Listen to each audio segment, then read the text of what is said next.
In the midst of the World War II chaos, one might not expect to find Hitler's thoughts on the distant land of Palestine. Yet it was during the Nazi regime's rise that the figure of Adolf Hitler began to shape Europe's fate, and indirectly the fate of the land that would soon become Israel. At a glance, it may seem improbable that Palestine could hold much significance in Hitler's mind. But the truth is far more complicated, revealing strange alliances and unsettling views that hint at the complex geopolitical strategies that dominated Nazi Germany's foreign policy.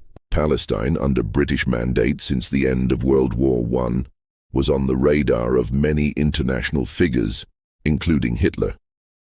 At first glance, one would assume that the Führer had little to say about a far-off land like Palestine, especially as the rise of the Jewish population in the region was more of a concern for Britain and the League of Nations.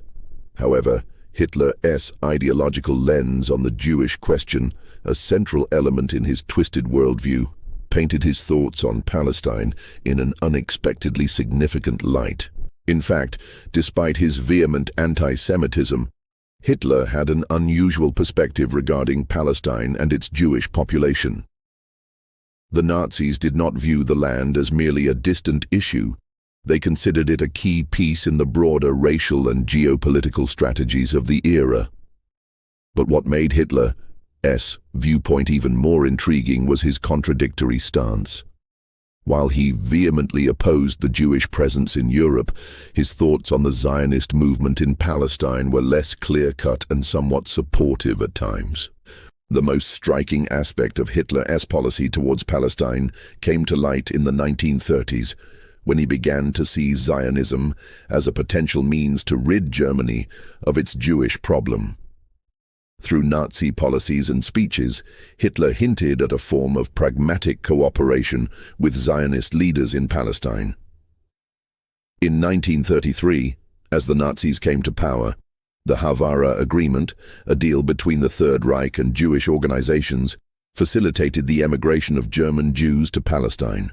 The agreement allowed Jews to escape Nazi Germany while providing them with funds that could be used for building the Jewish homeland in Palestine.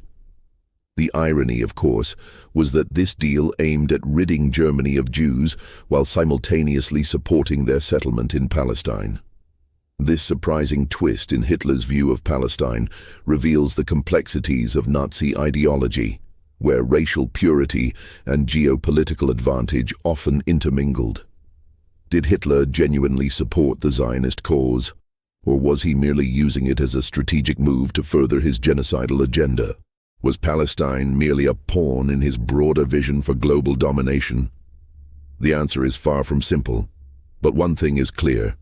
Hitler's view of Palestine was anything but irrelevant, and it foreshadowed the complex and deadly dynamics that would unfold in the decades to come.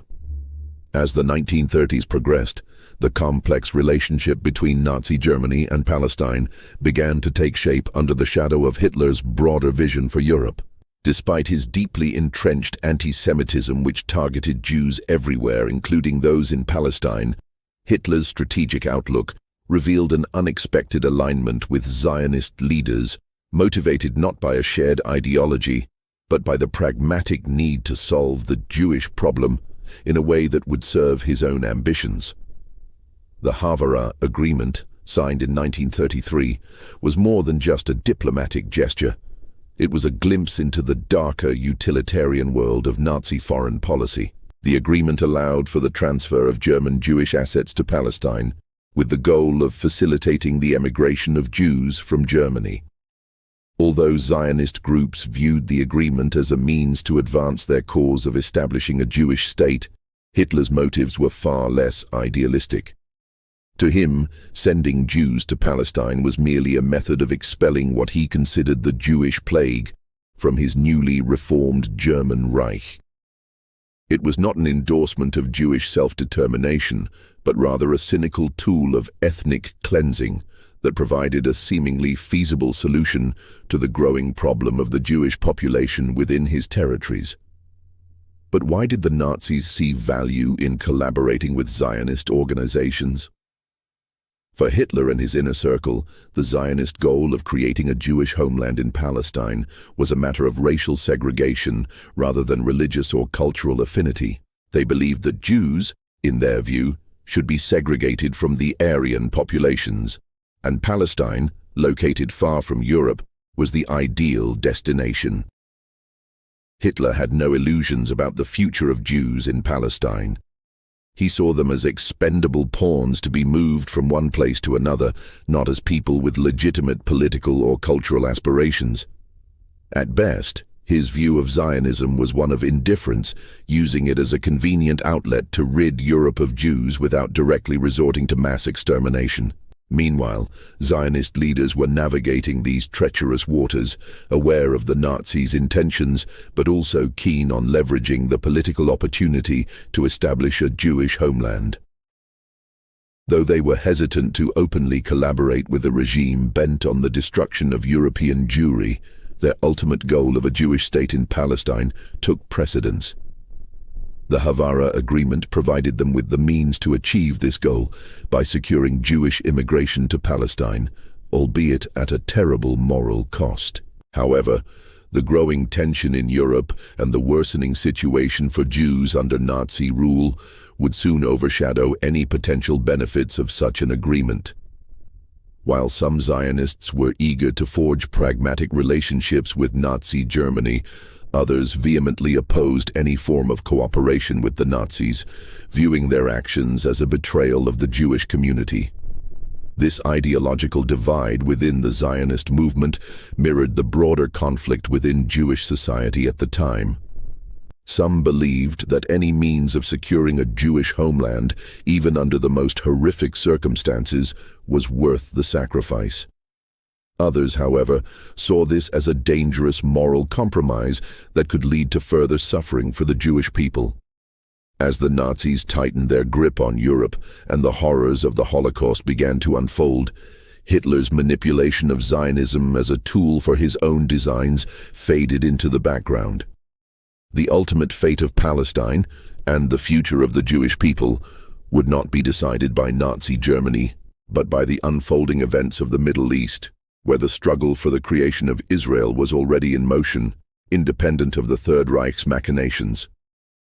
But this dark chapter in history reveals the chilling complexities of international politics during one of the most brutal regimes in modern history. The legacy of Hitler's views on Palestine and Zionism remains a reminder of the dangerous intersections between ideology, racism, and pragmatism during a time of unprecedented global upheaval. As World War II engulfed Europe and Nazi Germany's ambitions spread further across the continent, the relationship between Hitler's regime and the Zionist movement began to unravel.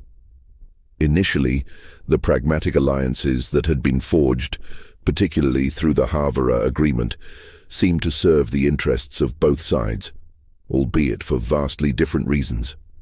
However, as the war progressed and Hitler's true genocidal ambitions came into sharper focus, it became clear that Palestine, as envisioned by Zionists and Nazi officials alike, was not to be a part of the Nazi future. By the late 1930s and early 1940s, the shifting dynamics of the conflict rendered any further cooperation between Nazi Germany and the Zionist movement untenable. The Nazis, under Hitler's direction, moved toward a more systematic and brutal approach to the Jewish question, culminating in the Holocaust, the genocide of 6 million Jews. The policies that had initially supported Zionist goals of Jewish settlement in Palestine were now overshadowed by the horrific reality of Nazi occupation, concentration camps, and the systematic extermination of Jews. Hitler's focus shifted entirely from the issue of Jewish migration to Palestine to one of total destruction. While some Nazi officials continued to believe in the potential utility of a Zionist solution to the Jewish problem, their voices were drowned out by the increasing violence and ideological purity that defined the Nazi state. As Germany's military resources were stretched across Europe, the once discussed concept of a collaborative solution for Jews in Palestine was abandoned, leaving the Zionist movement to push forward on its own. The Zionist leadership, for its part, had been ambivalent about their earlier cooperation with Nazi officials. Many Zionist leaders had viewed the Havara Agreement as a necessary evil, a short-term solution to the pressing issue of Jewish emigration, even if it meant temporarily working with a regime known for its brutal and genocidal intentions. As the Nazi regime's true intentions became more apparent, those leaders who had supported the agreement grew increasingly uncomfortable. They saw the atrocities unfolding in Europe and understood that their collaboration with the Nazis was no longer defensible. Meanwhile, Palestine became a battleground not just for Jews fleeing persecution, but also for the international community. The British, who held the mandate over Palestine, found themselves caught in a difficult position. They faced increasing pressure from Zionist groups who sought to establish a Jewish state, while simultaneously dealing with the growing Arab opposition to Jewish immigration. The Palestinian landscape was thus shaped by the conflict between Jews and Arabs, each vying for control over the land that would one day become Israel.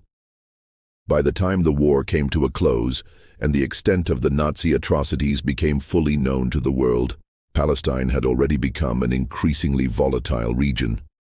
The world's attention had shifted from the theoretical question of Jewish settlement in Palestine to the harsh realities of war, migration, and the political complexities of the Middle East. Nazi Germany had failed to manipulate the situation for their own benefit. The Zionist cause had grown stronger despite the Nazis' attempts to limit Jewish migration to Palestine. In fact, the Holocaust, the worst genocide in human history, only solidified the resolve of Jews around the world to create a homeland where they could ensure their survival and independence. The events of the war proved that the Nazis' view of Palestine, whether through collaboration or violence, would ultimately fail in the face of overwhelming global determination for Jewish self-determination. The rise of Israel in 1948, just a few years after the end of the war, marked a final rejection of Nazi ideology and the brutality that had attempted to extinguish the Jewish people. Palestine, once a pawn in Nazi politics, had become the cornerstone of Jewish aspirations, and the establishment of the State of Israel signified the triumph of resilience over tyranny. The aftermath of World War II brought forth a radically different reality from the one Hitler had envisioned for Europe and the Middle East. As the horrors of the Holocaust were uncovered, the world's focus shifted from the Nazi regime as collaboration with certain Zionist factions to the heroic resistance of the Jewish people. The establishment of Israel in 1948 became a symbol of resilience and survival, standing in stark contrast to Hitler's genocidal ambitions. Hitler's views on Palestine were ultimately rendered irrelevant in the wake of the catastrophic human cost of his policies. The Nazi regime's attempts to use the Zionist movement for its own ends failed miserably, as the overwhelming tide of global condemnation and the will of the Jewish people prevailed. Despite any pragmatic cooperation that may have existed, the Nazi regime's anti-Semitic ideology was fundamentally opposed to the very concept of Jewish self-determination. The legacy of Hitler's thoughts on Palestine serves as a chilling reminder of the depths to which ideological manipulation can sink and the consequences of seeing human lives as mere pawns in geopolitical strategies. As Israel emerged as a nation, it not only denied the Nazis their victory, but also defied the notion that hate and oppression could forever hold sway over the futures of oppressed peoples. In the end, the very land Hitler had hoped to manipulate for his own purposes became a land of hope, renewal, and independence for the Jewish people. His plans for Palestine were nothing but another tragic chapter in the broader story of human suffering under tyranny, a reminder that even in the face of unimaginable darkness, the light of hope and freedom can never be extinguished.